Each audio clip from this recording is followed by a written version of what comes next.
Gents, we'll talk about the quality of play in a moment, but I think let's pause and tease out the scale of the achievement, just how big a story it is. And it struck me as we waited for Woods to tap in on 18, Lawrence, there was almost a sense of anticipation. I certainly had it anyway. What would Woods' reaction be? And it was most certainly beyond anything we had seen from Woods before. The outpouring, with his family and his entourage and his children. And there is no doubt Woods is a flawed human being, certainly was and probably still is in many respects. But there was just a sense that even if you're not a Woods fan, of somebody who has probably in many respects been to hell and come back, and he let that out a little bit. I felt it was a really remarkable reaction from Woods. Yeah, because he's not stoic's probably the wrong word, but he's been very kind of self-contained over the years, hasn't he? What was interesting to me, I just wonder if we all know how far in the hole he really was. Looking through Twitter last night, for instance, Serena Williams, you look at her tweet, people have no idea where you were. Guys are, these kind of world-level athletes who all hang out together, and the way that they were tweeting, to me, it revealed a little bit, that he was deeper in the hole than we even know. Physically, certainly mentally. I mean, it was all out there, wasn't it?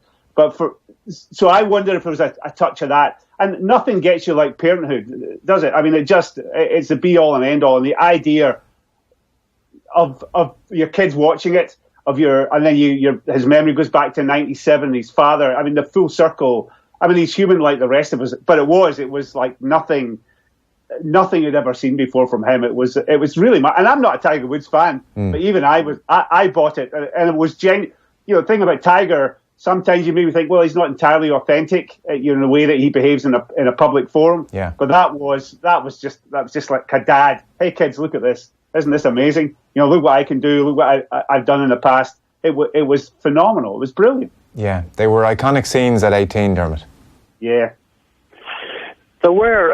I tried to brave the crowd, actually. I went down there. I felt it incumbent on me because of the nature of the occasion. And the thousands there, it was manic, and as he was about to finish, or as he finished, actually, all you could hear was Tiger, Tiger, Tiger. And there was an enormous swell of emotion, really. Somebody likened it a bit to 86 when Jack Nicklaus won his last, but they added that there were tears on that occasion.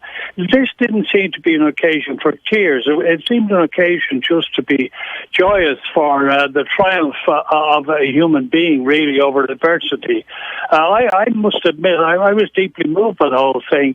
But as you were saying, as Lawrence was saying about his reaction, I watched him as he walked off the green, walked up the pathway towards the recorders, and he was absolutely beaming. I've never seen a smile from him like it before, and he was tipping hands with people and really just extremely warm. I mean, not the sort of Tiger, the cold, calculating athlete that we once knew. I mean, this was a very different man.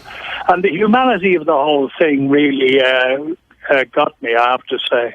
Yeah, you and lots of us, I think, because it was real, and Tiger Woods in the past has used the voice of his dead father in a Nike commercial to address the off-the-course activities, the breakdown of his marriage. He has been incredibly cynical at times in these moments and overly commercialised and married to Nike.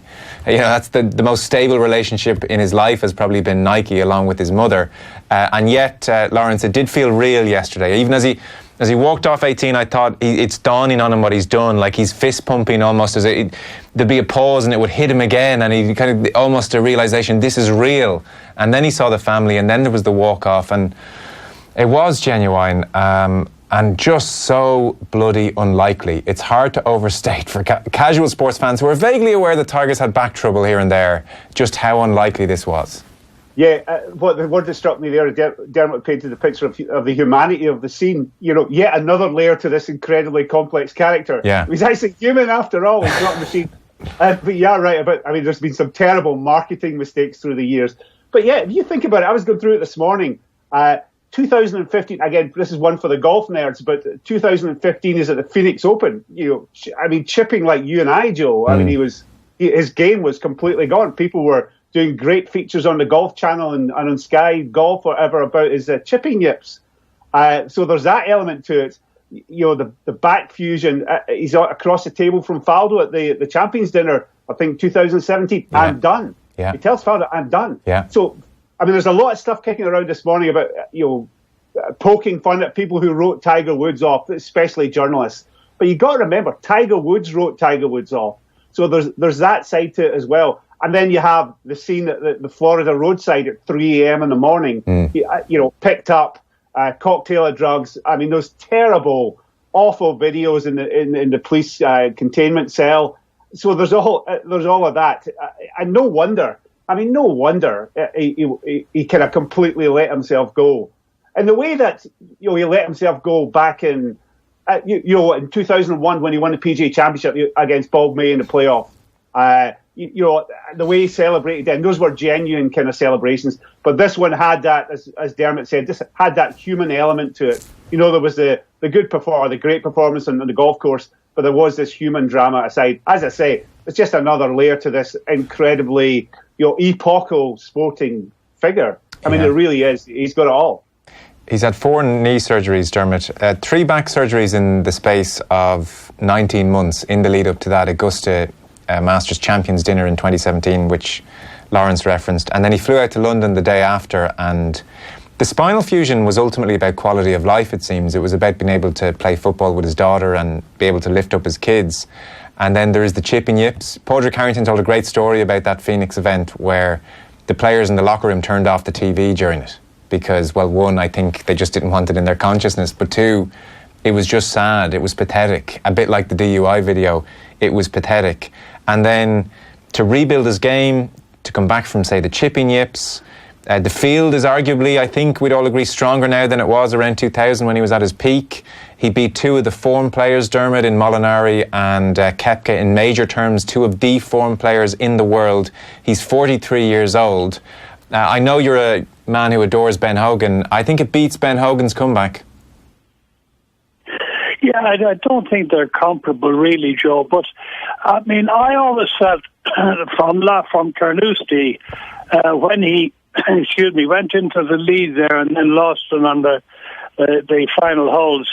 I always felt from that point that he was capable of winning another major, because for him, I know majors are more important. We rate them more highly in that, but his competitive instincts are such that once he can win, as he did in the Tour Championship, the Masters was simply a similar step to him because of the way he competes, of the way he thinks.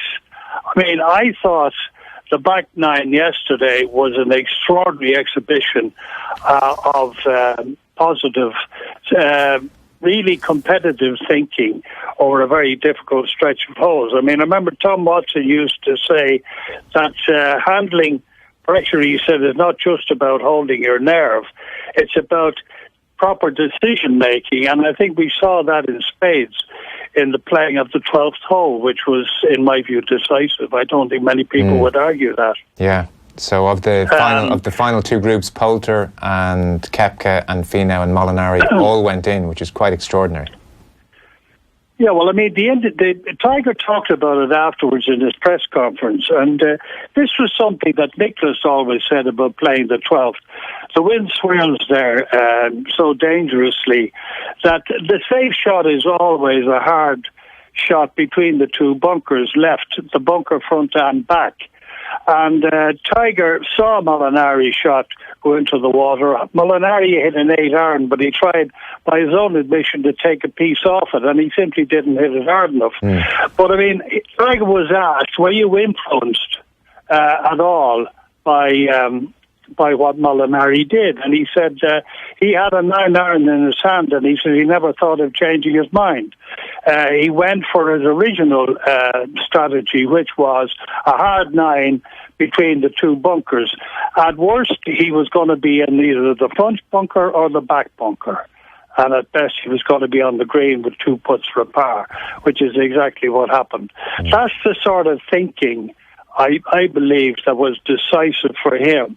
And if you take it further to the 15th, again by his own admission, Molinari, who had displayed extraordinary nerve in getting up and down so often on the front nine. Yeah. But he admitted that on the 15th, he had a third shot, which he was gambling wouldn't hit a tree. It was a dangerous shot to take on. The logical shot would have been to hit it for the right bunker and then hope to get up and down from there. Instead, he took the gamble, and of course, he finished up with a double bogey. Again, that was poor decision-making, which can happen to a player under pressure. It doesn't happen to Woods. That's the difference that I've observed over the years. Yeah. Lawrence, as the day unfolded, Woods makes the bogeys on 4 and 5. He talked about going into a restroom and cussing himself, as he said, and, get it together, man. Molinari he had a two-way miss going as the day went on. He was still saving par. I appreciate he was saving par, but I mean, the old Lee Trevino line, two things won't last long in this world: dogs who chase cars and pros who put for par. He was hanging on a little bit, I felt, even though he was hanging on for longer than I thought he was going to, having to put for par so often. Well, I always think that golf is perfectly designed. 18 holes, for a round, and 72 holes for a major championship or a pro tournament. It kind of gets you in the end, doesn't it? It tests every single facet. It might not test you in the first 63 holes, but it's going to test on the back nine. I mean, Dermot just laid it out there for Molinari. I mean, I think the difference between Molinari and Tiger yesterday was Tiger's been there before in the Masters. He had that kind of institutional knowledge. I mean, I know Molinari's a top 3 player in the world, but I think his brain was scrambled. I just think his brain it just scrambled. He started making bad decisions. That Nicklaus said that the way to win major championships is just to hang around, be there in the back nine on a Sunday afternoon. And what happened on yesterday was Tiger. I mean, it was textbook course management, brilliant course management. Didn't take any risks. He was obviously playing brilliantly, but he played it beautifully, and he let others make the mistakes. And again, it just gets you, doesn't it? In that theatre, that is the ultimate theatre. I mean, we all know it. I mean, Molinari. How many times has Molinari played the 12th hole at Augusta? I mean, he should know. Don't go. You never go for the pin on the right side. You just hit it in the middle of the green and walk off for your par. It's. I mean, did you not see Jordan Spieth? That. So again, it's just a mental thing. And Tiger has it. I mean, he's always had it. I mean, he might have not had it, the physical game at one point, but he's always had the mental game, and it came through in the end. It was awesome to watch. So many elements to the Tiger performance. Like he got his fair share of looks. His ball seems like no matter where he hits it, it's going to come out in the 13th fairway, and then on 11, how he finds those gaps, I'm not quite sure. Though that said, the shot yesterday he hit from 11 was treacherous, Lawrence. That was just crying out to go into the water. Well, I mean, people say that the Tiger's a lucky player. I mean, I don't know, maybe Dermot. I mean, Dermot, has there been lucky players through the years, quotes and quotes, lucky? I don't remember, to be honest with you, Lawrence. I think there was a huge element with Tiger, though, when he hit balls sideways, which he did from time to time, well, actually quite often, the gallery helped him considerably. There's no question about that. I've no doubt that his ball was knocked into favourable positions by enthusiastic or favourable fans. But generally speaking, he does get breaks. There's no question about it. The old thing in life in general, like you make your own breaks, I suppose, but he does seem to be fortunate. I mean, that shot at 11 was quite remarkable. I mean, to hit it in there. Although there again, as against that, he hit it in trouble at 10 and had to take his punishment, So I suppose maybe we tend to just pick out the ones that he gets away with. But he does. I have to say, I remember Paul McGinley saying that nobody in his experience in golf had ever got away with so much wayward driving as Tiger did. I don't know. Maybe the golfing gods are looking after him. Yeah, maybe.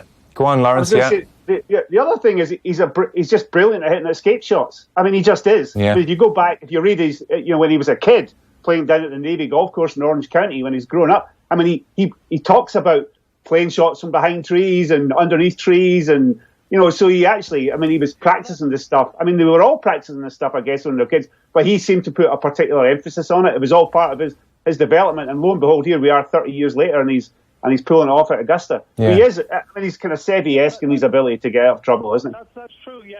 Did you mention Sebi there, Lawrence? Yeah, it's true. Sebi at Pedrenia used to deliberately hit shots into the trees when he was warming up for Augusta, so that he'd be familiar with recoveries. So I suppose Tiger was the same, yeah. And what about the putting, Lawrence? He's not what he was with a putter, but geez, the putt on 9 for 1 stands out. Putting was good enough this week, wasn't it? Yeah. The thing that struck me, I thought he drove the ball pretty well. There was a lot of, which I haven't seen in recent years, there's a lot of smash the drive, bend down, don't even look where it's going. There was a lot of that. He was saying afterwards that last week in the match play? God, time is moving in a strange way at the moment. But in the match play, he suddenly saw the booming draw with the driver, and he said, I thought to myself, this is actually coming together quite nicely for me, so he was feeling good. I wonder, what are we looking at here now, Lawrence? This Tiger, is this 2.0 or is it 3.0? I don't know. We're not looking at someone who's going to rack up another 15, 20 PGA Tour victories, I suspect. His career now, I would think, almost because of the physical limitations. Like he did say yesterday, he was sore. He's feeling sore. He said, I'm not hitting golf balls tomorrow. Are we looking at someone who's just going to build the next 4, 5, 6 years solely around majors, and the Snead record's going to come? He's actually played quite a lot, Joe. I'm surprised. Certainly last year his schedule was much bigger, was much more full than people thought it was going to be. So I think he has the ability to play that amount of that much golf.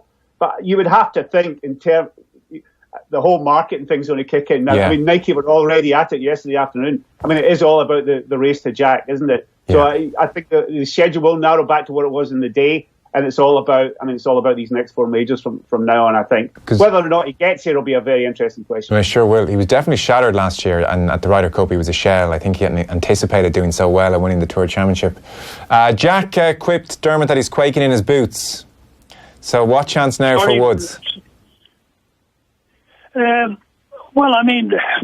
up on what Lawrence was saying there, Lee Trevino, as we know, was struck by lightning and had serious back problems in the mid-70s. And I think he won the last of his 6 majors in 1985 or 86, about 10 years later. Now, I don't see any reason why Tiger, once he takes care of his health and doesn't overdo it. There was no question he was very tired last year at the Ryder Cup. But he said afterwards yesterday in his press conference that he was definitely cutting back on his schedule this year. So I think if he manages his tournaments, Nicklaus at his peak played no more than 12 or 13 PGA events every year. And I think that's what Tiger's going to finish doing. And I wouldn't bet against him winning another 3 or 4 majors. I really wouldn't. Yeah. Lawrence, it's hard to overstate what this does for golf, Lawrence. Well, it does. You look at you look at the newspapers this morning. When was the last time golf was on the front page of every single newspaper? Just about. I'm getting texts all over the place from people who know I'm involved in golf and the golf world. And these people are, never talk about golf, haven't spoken about golf for years, texts everywhere about how, isn't this amazing? So he takes, once again, what he did before, he's taking golf out of the golf space and into the kind of cultural and social space. It's huge for golf. The only difference now, in terms of his appeal for young kids, are kids going to relate to a 43-year-old guy? I don't know. They certainly could relate to a 21-year-old kid when he was winning in '97. Yeah. Slight difference ends, but it's huge for golf. But golf at the professional level is doing really, really well. And you just hope it has an impact in golf at grassroots level. Maybe it'll encourage. The last time golf was on the front pages like this was Tiger Woods just over 8-9 years ago, when he was on the New York Post for 21 days running, beating the record of September 11th because of the fallout from the scandal. Like, that is honestly the reality. And to that point, to finish up on Tiger, and there is a degree of speculation here I appreciate in the question. He does look like somebody who is more content in himself, who has a degree more perspective. Maybe that's parenthood. It's just aging. Maybe to some degree you're humbled by the scale of the fall and by losing everything and getting it back in some respects, and people accepting him. It was no given that people would accept him after the way he behaved. I mean, it's extraordinary the extent to which they have. But he does look like a more content person. Now, Lawrence, he's still hanging out with Donald Trump, and it's hard to accommodate and make sense of that. He's still this very flawed person, but he does seem to be a more likeable person, we can say that much, than he was 10 years ago. I was going to say relatable. Yeah, okay. I think the whole kind of family element. We've all, well, not all of us, but a lot of people have kids, so there is that. And you look at his reaction yesterday. I mean, there was a real authenticity about that, and I think people can sense that. Hopefully, the agents and the sponsors don't step in and start, undercutting it. Let it be real, and if it's real, then I think it's far more powerful. It's I was actually amazed at how open he was yesterday. I know we talked about this earlier, but so I think that would be great for golf. It would be great for him, and that would be, it just transcends sport. Once again, he's done it again, the way he did it back in '97. I know, and like not to win his major at a USPGA course that no one knows. Like he's doing it at the Masters. Dermot, did he strike you as maybe a more contented person than he has been previously? I thought Lawrence was certainly on the button. I mean, the humanity of the man is coming through.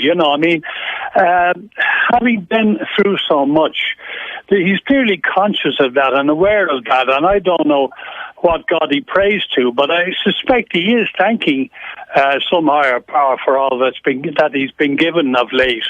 And it was very evident in his press conference afterwards that there was an ease about the way he handled everything. There was no triumphalism, which I thought was very interesting. Everything was very calm and assured, and very soft-spoken in many ways, and loads of smiles. Every other question he was asked brought a smile, which again was not the usual Tiger. We can't see into his very soul, but what we are seeing, I think, is extremely gratifying. That I'm genuinely, hugely pleased for the man. That I can't get those images of him standing with a traffic cop and barely able to walk straight from that road incident a few years ago. He's certainly come an awful long way from that. Yeah, he sure has. Well, I want to get your thoughts before you go on Rory, but before we kind of completely draw a halo around him, I did just think, Lawrence, a couple of weeks ago or months ago, he's been asked about race relations in the country, and Trump had done something or other. It's hard to keep track of the different things he's done and said, and someone asked Woods about it after his round. Maybe it's not the best environment, sure, but I think his kind of quick response was, right now I think I'm hungry and I got to get something to eat. And he would break your heart in that respect, he's come a long way, but I would think the non-Trump fan that you are, he's kind of breaking your heart as well a little bit.